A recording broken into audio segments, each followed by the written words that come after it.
कडे मंडळी, नाशिक मधल्या तपोवनातली झाडं तोडण्याच्या मुद्द्यावरून राजकीय रणकंदन सुरू आहे. वृक्षतोड गरज आहे की बहाणा, यावरून आरोप प्रत्यारोप सुरू आहे. पर्यावरणवादी आणि धार्मिक नेते आमने सामने आले. काही जण पर्यावरणीय मुद्द्याला राजकीय रंग देण्याचा, तर काही जण त्याला धार्मिक रंग देण्याचा प्रयत्न करतायत, तर काही जण झाड विरुद्ध धर्म अशा फांद्या फोडण्याचा प्रयत्न करतायत. खरं तर हिंदू धर्म आणि झाडाचं नातं अत्यंत गहिरं, पवित्र आणि अविभाज्य आहे. हिंदू धर्मात झाड हे केवळ वनस्पती नाही, तर देवतांचं निवासस्थान आहे, जीवात्म्याचं स्वरूप आहे, धर्माचाच एक भाग आहे. पिंपळाच्या मुळात ब्रह्मा, खोडात विष्णू, फांद्यात शिव आणि पानात सर्व देवता वास करतात अशी धारणा आहे. वडाच्या झाडाला धागा गुंडाळून आपल्या पतीसाठी प्रार्थना करणारी वटपौर्णिमा, जिथं पूजेला केळीची पानं असतात, घराच्या अंगणात विठू रुक्माईची प्रिय अशी तुळस असते, जिथं शिवलिंगावर बेलपत्र वाहणं हे शिवाला हृदय वाहणं मानलं जातं, जिथं ऋग्वेदात वनस्पतींना देवतांचा दर्जा, अथर्ववेदात झाडांना माता म्हटलं जातं, मत्स्य पुराण, स्कंद पुराण, पद्मपुराणात अनेक झाडांना कल्पवृक्ष म्हटलं गेलं. जिथं झाडांना प्रदक्षिणा घालणं, पाणी घालणं पुण्य मानलं जातं, जिथं गावागावात देवराई असते आणि जी जंगलं देवाला समर्पित असतात. जो विचार संतांनी आपल्या भक्तीत आणला आणि सांगितलं, वृक्षवल्ली आम्हा सोयरे, तो धर्म झाडांच्या विरोधात कसा असेल. उलट हिंदू धर्म हा जगातील सगळ्यात प्राचीन आणि खरा इको रिलिजन अर्थात पर्यावरणीय धर्म आहे. त्यामुळे कुंभमेळ्यासाठी तोडाव्या लागणाऱ्या झाडाच्या वादावर व्यावहारिक मार्ग काढणं शक्य नाहीये का? हा वाद धर्मविरुद्ध झाड असा रंगवणं कुणाची आणि कशा प्रकारची गरज आहे? कारण कुंभ हे निसर्गाशी सुसंगत संस्कृतीचं प्रतीक आहे. कमीत कमी झाडांना हानी पोहोचवून भाविकांची नीट व्यवस्था करणं गरजेचं नाही का? हा वाद दोन्ही बाजूंनी टोकाला नेला जातोय का? याबद्दल आज आपल्याला चर्चा करायची आहे. चला या सगळ्या मुद्द्याची चर्चा करूया. या चर्चेत सहभागी होण्यासाठी मान्यवर पाहुणे आपल्या सोबत आहेत. स्टुडिओत माझ्या सोबत कायदे तज्ञ गुणरत्न सदावर्ते साहेब आहेत. जय श्रीराम. सदावर्ते साहेबांना या चर्चेत बोलवण्याचं कारण असं आहे, मागच्या वेळी कुंभमेळ्याच्या वेळेस जी घटना घडलेली होती, त्यानंतर म्हणजे चेंगराचेंगरीच्या घटनांच्या संदर्भात मुंबई उच्च न्यायालयानं ज्या गाईडलाईन दिल्या, ती केस त्यांनी लढलेली होती आणि आता सुद्धा ते त्याच गाईडलाईनच्या अनुषंगानं त्याचं पालन व्हावं म्हणून भूमिका घेत आहेत. स्वागत आहे तुमचं. आपल्यासोबत डॉक्टर हेमलताताई पाटील आहेत, राष्ट्रवादी काँग्रेसच्या त्या प्रवक्त्या आहेत. हेमलताताई, स्वागत आहे तुमचं. तुषार भोसले आपल्यासोबत आहेत, आध्यात्मिक आघाडीचे प्रमुख आहेत ते. तुषारजी, तुमचंही स्वागत आहे. आणि राजेंद्र बागुल आहेत, ज्या राजेंद्र बागुल यांनी अतिशय महत्त्वाची एक मोहीम सुरू केली या झाडांना जगवण्याच्यासाठी, आणि ही आत्ताच नाहीये, वेगवेगळ्या वेळी ते या झाडांच्या बद्दलची भूमिका घेत असतात. काँग्रेसचे ते नेते आहेत. राजेंद्र भाऊ, स्वागत आहे तुमचं. सुरुवात मी तुमच्यापासून करणार आहे. मांडणी अशी केली जाते की आज ही काही झाडं तपोवनातली तोडणं गरजेचं आहे, कारण कोट्यवधी लोक कुंभमेळ्यामध्ये येणार आहेत, जागेचा अभाव आहे आणि त्यामुळे हे गरजेचं आहे. मग तरीही विरोध का? हा विरोध नाहीच आहे. विरोध असा आहे की तिथेच तुम्हाला करायचा हा जो हट्ट आहे तोच मुळात चुकीचा आहे आणि काही कारण नाही. शहराच्या त्या नदी किनारी अनेक जागा अशा आहेत का त्या सोयीच्या आहेत आणि कारण नसताना तुम्ही पर्यावरणावर घाला घालताय. आणि जिथे आस्थेचाही विषय आहे की प्रभू रामचंद्र तिथे होते, सीता मैया तिथे होती, हनुमंत तिथे वावरले, अनेक साधू संत योगी तप साधना केली आणि त्या तपोवनाला, त्याला तपोवन का म्हणतात, तर त्या वनामध्ये तप केली गेली. आणि असं आस्थेचं केंद्र असलेल्या ते झाडं म्हणजे आज या नाशिककरांचा श्वास आहे, ते ऑक्सिजन सिलेंडर आहेत आमची. आणि म्हणून तुम्ही त्याच्यावर घाला घालणार आहात, तोडणार आहात आणि काही कारण नाही. शेजारीच तुम्हाला समोरच 600 एकर जागा एका बिल्डरची आहे, तिथे 40 लॉन्स आहेत, तर त्या 40 लॉन मध्ये होऊ शकतात. आणि या साधू संतांच्या ज्या आहेत, महंतांच्या, त्यांच्या तिथे धर्मशाळा आहेत, आखाडे आहेत आणि त्या आखाड्यांमध्ये ते राहू शकतात. म्हणजे इतक्या मेरीची जागा मोठ्या प्रमाणावर आहे तिथे, हिरी जी आहे, म्हणजे तिथे इतकी जागा असताना नेहरू नगरला मोठं जागा आहे तर तिथे राहू शकतात, परंतु नाही, झाडं तोडायचीच. हा जो अट्टाहास सरकारचा आहे आणि अधिकाऱ्यांचा आहे, आणि बेमालूनपणे अतिशय निर्ढावलेल्याप्रमाणे एक गोष्ट करायची आणि करायची, ती झाडं तोडायची, तर त्याशिवाय कुंभमेळा होणारच नाही, ही जी भूमिका आहे ती अतिशय चुकीची आहे. या शहरामध्ये मी 5 सिंहस्थ पाहिलेला कार्यकर्ता आहे. हा, सर तुमचा आवाज गेला. मी पुन्हा येण्याचा प्रयत्न करतो तुमच्याकडे. राजेंद्र भाऊ, तुमचा आवाज गेलेला आहे. मुद्दा हा आहे तुषारजी, हा अट्टहास आहे, ही गरज नाहीये, आणि या अट्टहासापोटी या सगळ्या झाडांची कत्तल केली जाणार आहे, हा आरोप बागुल यांनी केलेला आहे. ते म्हणतायत हा प्रश्न आमच्या आस्थेचा सुद्धा आहे. त्यांनी रामायणाचा उल्लेख केलाय. विलासजी, खरं तर आपण प्रस्तावना इतकी समर्पक या चर्चासत्राची आज केली आहे, आणि ही वस्तुस्थिती आहे की आज जगातल्या सगळ्या धर्मांमध्ये सर्वात जास्त पर्यावरण प्रेमी, पर्यावरण पूरक आणि निसर्ग प्रेमी जर कोणता धर्म असेल तर तो आपला हिंदू धर्म आहे. आणि त्याच्याही पुढे जाऊन आपण जी सगळे दाखले दिलेत, त्याच्याही पुढे जाऊन आपले महाराष्ट्रातले संत तुकाराम महाराज वृक्षवल्ली आम्हा सोयरे वनचरे या अभंगातून तर वृक्षांविषयीचं प्रेमच सांगतायत. त्याच्यामुळे पर्यावरण प्रेमीच आपण सगळेजण आहोत. पर्यावरण पूरकच कुंभमेळा आपल्याला करायचा आहे, आणि निश्चितपणानं सरकार सुद्धा पर्यावरण पूरकच कुंभमेळा करेल याच्यावरती आपल्याला सगळ्यांना विश्वास ठेवला पाहिजे. पण त्याच सोबत वास्तविक परिस्थिती काय आहे याचं सुद्धा भान आपण ठेवलं पाहिजे आणि थोडंसं त्याचं चिंतन केलं पाहिजे. आपण बघा, प्रयागराजमध्ये या वेळेला कुंभ झाला काही दिवसांपूर्वी, आपण पाहिलं की इतक्या मोठ्या प्रमाणात अलोट गर्दी त्या ठिकाणी झाली. आज समाज माध्यमांमुळे प्रचंड लोकप्रियता कुंभमेळ्याची आणि आपल्या सगळ्या सण उत्सवांची वाढते आहे. अशा परिस्थितीमध्ये आपल्या नाशिकला कोट्यावधी लोक त्या परवा काळामध्ये इथे येणार आहेत. साधू महंत मोठ्या प्रमाणात येणार आहेत, आणि हा कुंभमेळा त्या जागेवर काही आज भरत नाही, हा सनातन परंपरेपासून तिथे भरत आलेला आहे त्याच जागेवर.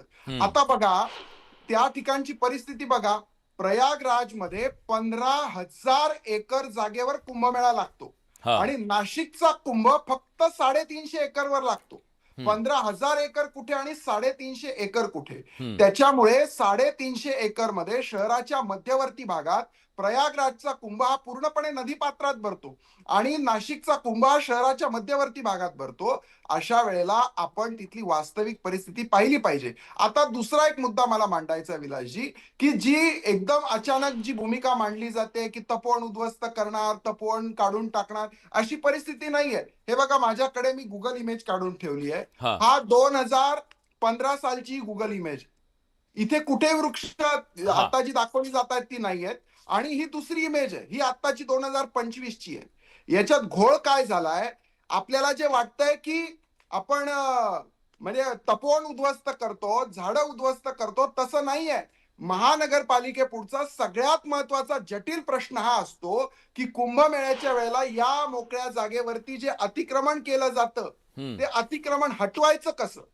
आणि मग महापालिकेने काय उपद्व्याप केला की या जागेमध्ये मधल्या काळामध्ये, म्हणजे कुंभमेळा ज्या वेळेला पूर्ण झाला 2015ला, त्याच्यानंतर काही झाडं लावण्यात आली, आणि मग ती झाडं आपण त्यावेळेला काढून टाकू आणि या ठिकाणी साधुग्राम करू. आणि मग आता प्रश्न काय आला की आता ती झाडं हटवायची आहेत. तपोवनातली वर्षानुवर्षाची झाडं काढली जाणार नाही आहेत, आणि त्यात सुद्धा जी मधल्या काळात लावली गेली त्यात सुद्धा जी अत्यावश्यक आणि मध्ये जी येत आहेत तीच काढली जाणार आहेत. त्याचं सुद्धा पुनर्रोपण करता येईल का, त्याच्या बदल्यात काही झाडं लावता येतील का, असा प्रयत्न करतायत.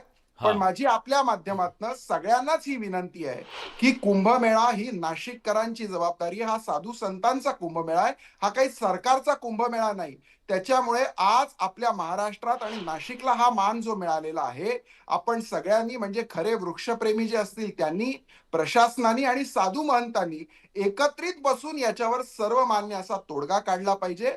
कोणीही टोकाची भूमिका घेता कामा नये, आणि जो सर्वमान्य तोडगा असेल तो सरकार सुद्धा त्याला स्वीकारेल, आणि आजच माननीय मुख्यमंत्री देवेंद्रजी फडणवीस यांनी सुद्धा सांगितलंय की सरकार कुठे हट्ट करत नाही, जी झाडं वाचवता येतील त्याचा आपण पुरेपूर प्रयत्न करतोय. मला वाटतं ही भूमिका आपण स्वीकारली ठीक आहे. पाहिजे. मला खरं तर त्याचे उपप्रश्न खऱ्या विचारायचे. वृक्षप्रेमीची भूमिका. उपप्रश्न, एक छोटासा उपप्रश्न विचारतो. मग तुमच्याच सरकारमध्ये असलेल्या तुमच्या मित्रपक्षाला तुम्ही समजून नाही का सांगू शकले? नाही, म्हणजे समजून सांगण्याचा काही प्रश्न नाहीये. आज माननीय मुख्यमंत्री देवेंद्रजी फडणवीस यांनी स्पष्ट शब्दात सांगितलं की मी आणि उपमुख्यमंत्री एकनाथराव शिंदे आणि उपमुख्यमंत्री अजित पवार आम्ही तीनही याच मताचे आहोत की कुठेही झाडांची कत्तल केली जाणार नाही, झाडं तोडली जाणार नाहीत. पण ज्या ठिकाणी अत्यावश्यक आहे त्या ठिकाणची झाडं आणि त्याच्या सुद्धा बाबतीत दुसरा पर्याय आम्ही शोधतो आहोत. पण असं आहे की काही लोकांना जर याची वेगळी मांडणी करायची असेल, वेगळी भूमिका घ्यायची असेल, त्यांचं ते विचार स्वातंत्र्य आहे. पण मला वाटतं याच्यामध्ये प्रशासन आणि सरकार योग्य निर्णय घेईल आणि याच्यातनं सामोपचाराने तोडगा काढला जाईल. ठीक आहे. गुणरत्न सदावर्ते आपल्या सोबत आहेत. सदावर्ते साहेब, ज्या प्रकारचा हा सगळा वाद निर्माण झालेला आहे, एक प्रकारे आता आस्था जोडली गेलेली आहे लोकांची, दुसऱ्या बाजूला या ठिकाणी येणाऱ्या साधूंची सुरक्षा, अशा प्रकारचा हा पेच निर्माण झालेला आहे. पर्यावरण आहे, धर्म आहे, या सगळ्यामध्ये राजकारण केलं जातंय का, राजकारण होतंय का? आणि दुसरं महत्वाचं म्हणजे याबद्दलच्या ज्या न्यायालयाच्या गाईडलाईन होत्या त्या गाईडलाईनसाठी ही झाडं तोडणं गरजेचं आहे, अशा प्रकारचा दावा तुम्ही करताय. बघा, आता सगळ्यात महत्त्वाची गोष्ट तर मला निक्षून संबंध महाराष्ट्राला, हिंदू राष्ट्राला आणि जगाला सांगायची आहे की हे नरेटिव्ह का तयार केलं चाललंय की झाडांना कापलं जाणार, झाडांना तोडलं जाणार, हे असं कदापिही केलं जाणार नाही. सगळ्यात अगोदर मला सांगायचं आहे की ज्या वृक्षवल्ली आहे ते देवा समान आहे, हिंदूंची आस्था आहे, त्याच्यात बिलकुल कोणाचंही दुमत नाही आहे. तुम्हाला सांगतो, करवत घेऊन किंवा खांडोळी पाडली जाणार नाही, फक्त रिप्लांटेशन केलं जाईल. आणि रिप्लांटेशन करणं ते सुद्धा बेकायदा नाही. आणि लक्षात ठेवा, मला जे कोणी टीका करतायत त्यांना मला सांगायचं आहे की जिथं करवतीनं कापलेच जाणार नाहीत, झाडाची खांडोळीच केली जाणार नाही, तिथून अलगत जे झाडं, कारण एक लक्षात ठेवा, ते तपोवन आहे, ते साधू संतांचं आहे. हिंदू राष्ट्रातल्या साधूंना स्वतःचा अधिकार नाही का? मला सांगा, हीच गोष्ट तुम्ही इतर धर्मियांना जाऊन म्हणा बरं, तुम्ही मस्जिदीत नमाज पढू नका म्हणून. शेवटी मुद्दा जो आहे ना, मुद्दा आस्थेसोबत सुद्धा आहे आणि वास्तवासोबत सुद्धा आहे. जे झाडं कटणारच नाहीत त्याला कापले जाणारे झाडं म्हणायला लागलात. आणि ती झाडं आपण एक नाही तर 1000च्या विरुद्ध 10,000 झाडं लावली जाणार आहेत. आणि ही 1000 झाडं सुद्धा कापली जाणार नाहीत, कटरनं कापली जाणार नाही, तर ती झाडं सुद्धा अलगत काढून दुसऱ्या ठिकाणी जिथे हे आहे म्हणजे पॉसिबल आहे तिथं, आणि त्या निमित्तानं म्हणजे नाशिक नगरी ही ग्रीनरीमय होईल, ही खात्री ह्याच्यासाठी आहे की महापालिकेनं सुद्धा 1 लाख वृक्ष लावण्याचं हे दिलेलं आहे. आणि त्याही पुढे जाऊन मी तुम्हाला अधिकृत याच्यासाठी बोलतो, माननीय मंत्री गिरीश महाजन साहेबांशी मी बोललो. सर ऐका ना, याच्या आधी किती कोटी, मला त्या आकडा कोटीतच असतो तो आकडा, एवढी झाडं लावलेली होती म्हणे. ऐका, यही तो बात है ना, गिरीश महाजन साहेब के बारे में तुम्ही म्हणाल गिरीश महाजनांची बाजू का घेताय. लक्षात ठेवा, पायल तडवीच्या प्रकरणात गिरीश महाजनांना आम्ही पाहिलं की कशा स्वभावाचे, बोले तैसा चाले, त्यांची वंदावी पावले असा माणूस आहेत. आपण जर लँडस्लायडिंग पाहिली तर तिथं पोहोचलेले, मगर असलेल्या ठिकाणी पोहोचलेले. तुम्हाला सांगतो, म्हणजे पाण्यामध्ये, पुरामध्ये, ऐकून घ्या हो, संकट मोचकच आहेत ना, ऐकून घ्या. नाही, संकट त्यांच्यामुळे नाही, जे नरेटिव्ह तुम्हाला सांगतो जे पसरवलं चाललंय कुणाचं तरी होऊन, कलाकारांचं हे सगळं काम नाही आहे. आणि तुमच्या स्क्रीनवर आज मी अतिशय महत्वाचं सांगतो, साधू संतांचा अपमान आम्ही, म्हणजे काय ते सयाजी शिंदे कुठेही म्हणजे म्हणे साधूंना जाऊ द्या, आणि ते काय म्हणजे कुंभ झाला काय नाही झाला काय, हा धार्मिक तेढ निर्माण करणारे भाष्य कृपया थांबवा. आणि इथंच होत नाही का, तपोवनामध्ये नाही तर कुठे बसतील साधू? तुम्ही कोण सांगणार आहे आम्हाला साधूंनी कुठं बसावं? आमचं म्हणणं असं आहे की जिथं कटोतीच नाही तिथं कटोती लावू नका.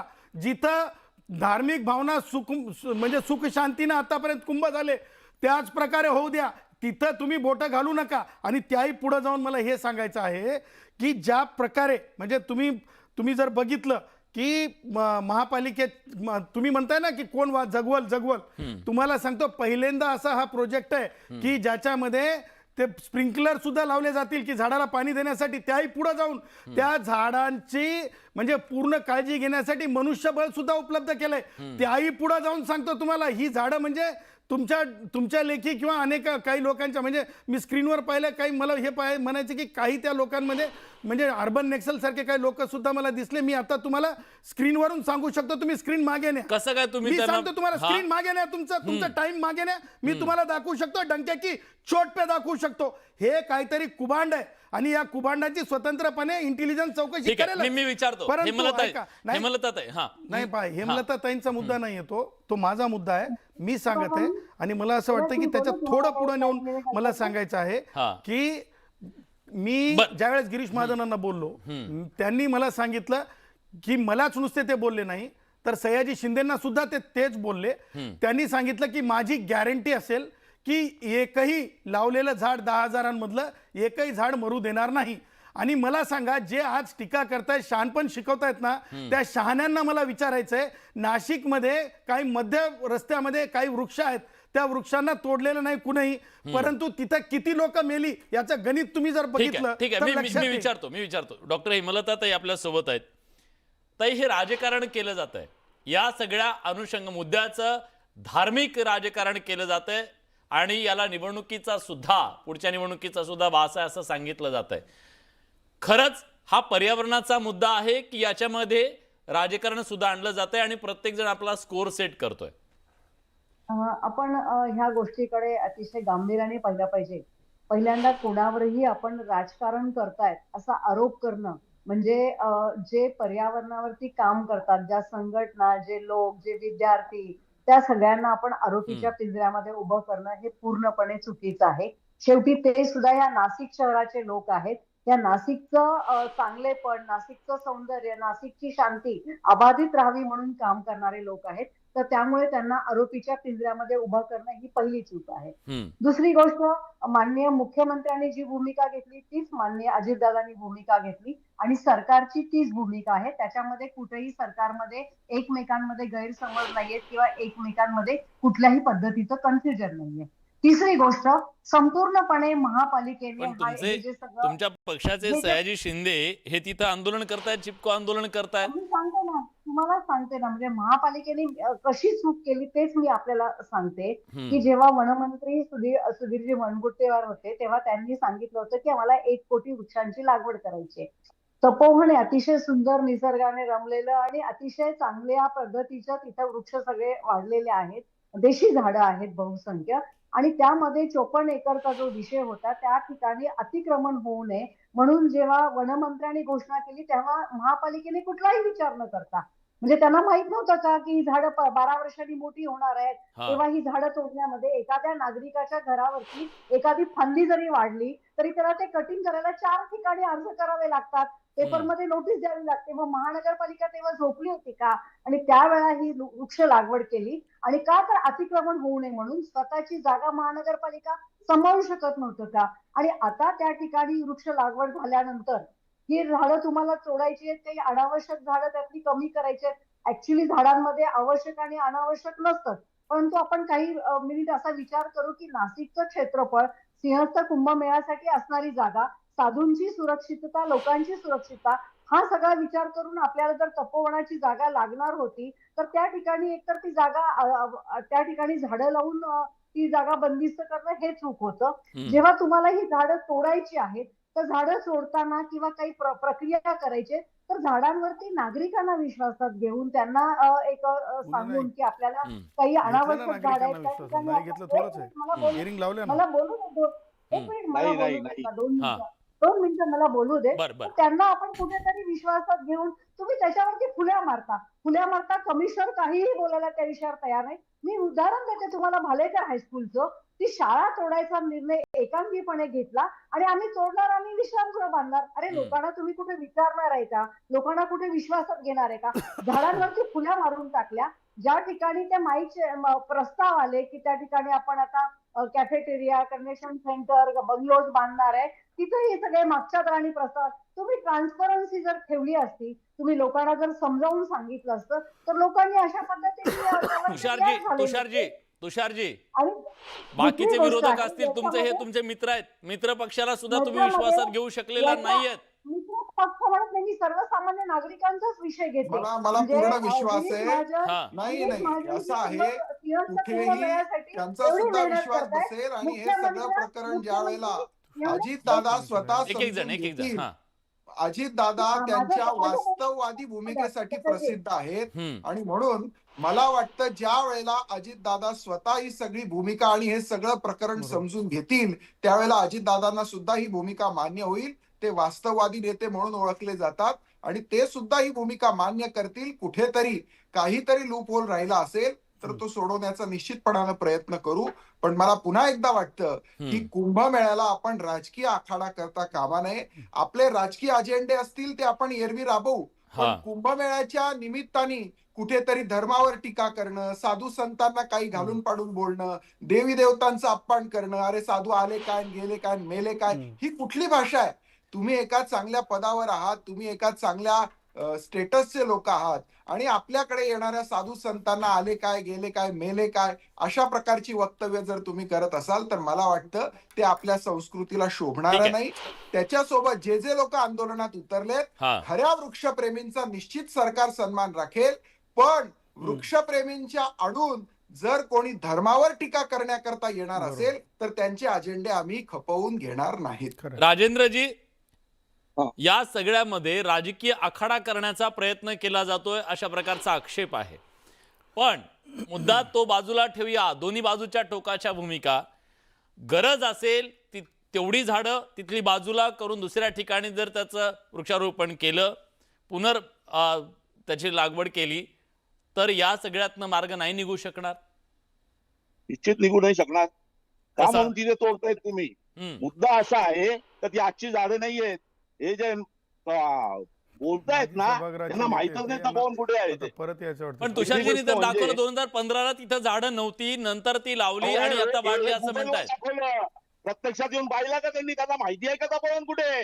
आमचा जन्म गेला इथे, आम्ही बघितलेले 5-5 सिंहस्थ बघितलेले आणि यांनी 300 एकर जागा होती. म्हणजे खोटं बोलतायत का ते? खोटं बोलतायत? 100% खोटं बोलतायत. होय, गॅरंटीने सांगतो. आणि हे जे निर्णय घेणार आहे ना हे बाहेरचे, शहरातला कोणी नाही याच्यात. आणि आम्ही नाशिकांचा विश्वासातच घेतलं नाही. तांदळाच्या खड्या एवढे 4-5 एकत्र येऊन बागुल तुम्ही काय गुत्तेदार झाले नाही, नाहीतर 7-12 नाशिकचा तुमच्या नावचा नाही. उगा राजकारणामध्ये करंगळी सारखं जगलेले उगा शहाणपणा या निमित्तानं उजळून घ्यायला बघायला का सोन्यासारखं दुसऱ्याला अपमान करायला काय आहे की काय? हे उगा आपला बोंबलायला उगा म्हणलं तर बोंबाबोंब करून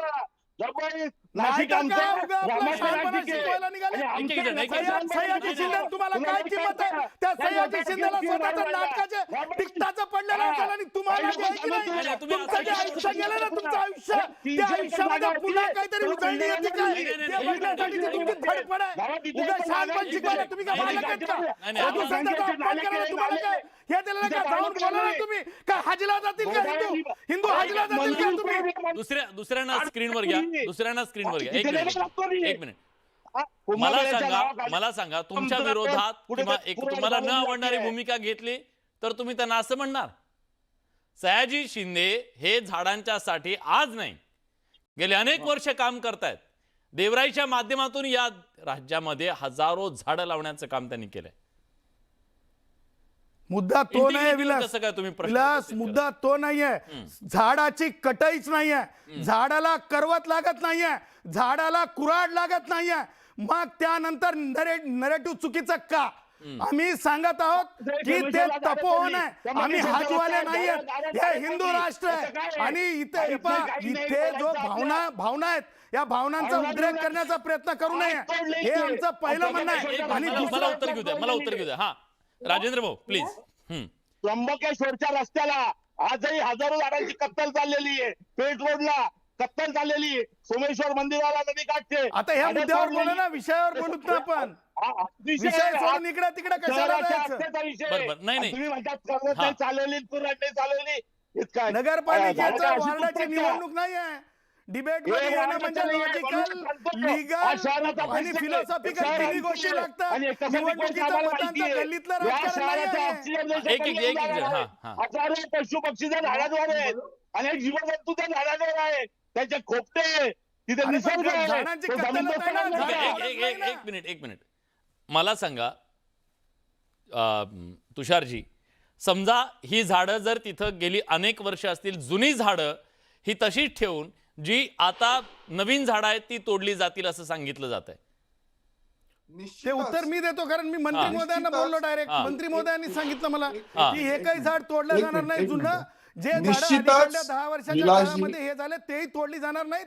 ते सुद्धा इतरत्र ठिकाणी मुळासकट काढून जे रिप्लांटेशन केलं जाईल. आणि मलाच नाही, सयाजी शिंदेना सुद्धा मान्य मंत्री महोदय गिरीश महाजन बोललेत. गिरीश महाजनांचं कसं आहे माहितीये का, वो एक ही बोलता है डंके की चोट पे बोलता है, करते है तो डंके की चोट पे करते हैं. अरे विलासजी, त्यांचे 20 कोटी रुपयाच्या निविदा निश्चितच- काढल्यात. निश्चितच हा. हे बघा, हा, ताई, येतो तुमच्याकडे. फक्त 10 वर्षातली लावली गेलेली झाडं किंवा या 10 वर्षात आलेली झुडपं, ती सुद्धा विदेशी प्रजातीची हीच काढली जाणार आहेत. मूळ तपोवनातली जी सनातन आपलं तपोवन आहे त्याच्यात पण अरे- देशी आणि विदेशी आहेत का हो? झाडामध्ये ते का नाही, पण ऑक्सिजन तोडलीच जाणार नाहीत ना विलास. हा. परत आपण म्हणजे विषयाला नाही, दुसरी असं आहे. गोष्ट- जी 16 प्रकारची जी मुख्य झाडं जी सांगितली गेलेली आहेत, ती झाडं कुठेही तोडली जाणार नाहीत. झुडपं जी उगवलेली आहेत 10 वर्षाच्या काळात, आणि हा. ती सुद्धा महानगरपालिकेच्या घोळामुळे की अतिक्रमण होऊ नये म्हणून त्यांनी जी लावलेली आहेत आणि जी मधात येत आहेत तीच तोडली जाणार आहेत. कुठेही तपोवन उद्ध्वस्त होणार नाही. आणि कुंभमेळा सरकार पर्यावरण पूरकच करणार आहे. साधू संतांना सुद्धा पर्यावरण पूरकच ठीक कुंभमेळा हवा आहे, आहे. ठीक आहे आणि ताई, तसाच मला तो सांगा होणार. यावर मार्ग काय निघू शकतो? कारण आता दुसरी गोष्ट ही आहे की तिथं येणाऱ्या साधू महंत जे आहेत त्यांच्या सुरक्षेचाही मुद्दा महत्वाचा आहे. चेंगराचेंगरी होता कामा नये. आणि दुसऱ्या बाजूला पर्यावरण पूरक अशा प्रकारचा कुंभमेळा करणं खरंच शक्य आहे का? दोन्ही गोष्टी शक्य आहेत. पहिली गोष्ट म्हणजे जागेचं क्षेत्र कमी असल्यामुळे आपल्याला आहे त्या जागेमध्ये हा कुंभमेळा करावा लागणार आहे. परंतु प्रशासनाने म्हणजे सरकार अतिशय गांभीर्यानं या विषयावरती विचार करत आहे. आणि गिरीश भाऊ महाजन असतील, मुख्यमंत्री असतील, आमचे अजितदादा पवार असतील, एकनाथ शिंदे असतील, सर्वांचं हेच मत आहे की पर्यावरण पूरक आपल्याला मेळावा करायचा आहे, कुंभमेळा. परंतु ज्या पद्धतीने प्रशासन ज्या पद्धतीने वागतं, ज्या पद्धतीने पर्यावरण प्रेमींच्या संदर्भात मध्ये वागतं, ज्या पद्धतीने पर्यावरण प्रेमी, वृक्षप्रेमी वर्सेस साधू संत असा कारण नसताना वाद उभा करून देण्यासाठी जे काही भूमिका घेतो, या सगळ्यांमध्ये एक सामंजस्याचा मार्ग काढला पाहिजे. सर्वांना कुंभमेळा अतिशय अगदी खरं आहे. नाही, तुम्ही म्हणताय ते बरोबर आहे. एकत्र आणून एकोपा करून हा मेळा आपल्याला नक्की सगळ्यांना विश्वासात घेऊन, नाशिककरांना विश्वासात घेऊन या प्रश्नावरती मार्ग काढणं गरजेचं आहे. कारण एका बाजूला आपण कोट्यवधी रुपये झाडं लावण्यासाठी खर्च करतोय, एक एक झाड जगवण्यासाठी खर्च करतोय. दुसऱ्या बाजूला आज ती झाडं तोडली जाऊ नयेत ही पर्यावरण प्रेमींची भावना ही चुकीची नाहीये. आणि दुसऱ्या बाजूला प्रशासनाला सुद्धा कमी जागेमध्ये कोट्यवधी लोकांचं नियोजन करायचं आहे. त्यामुळे त्यांची सुरक्षितता महत्त्वाची आहे. हा बॅलन्स जो आहे तो राखणं गरजेचं आहे. तो राखला जाईल. विश्वासात घेऊन या प्रक्रियेमध्ये पुढे गेलं जाईल अशी अपेक्षा करूया. आज या चर्चेत आपण सगळेजण आलात, आपली भूमिका मांडली, त्याबद्दल तुमच्या सगळ्यांचे मनापासून आभार.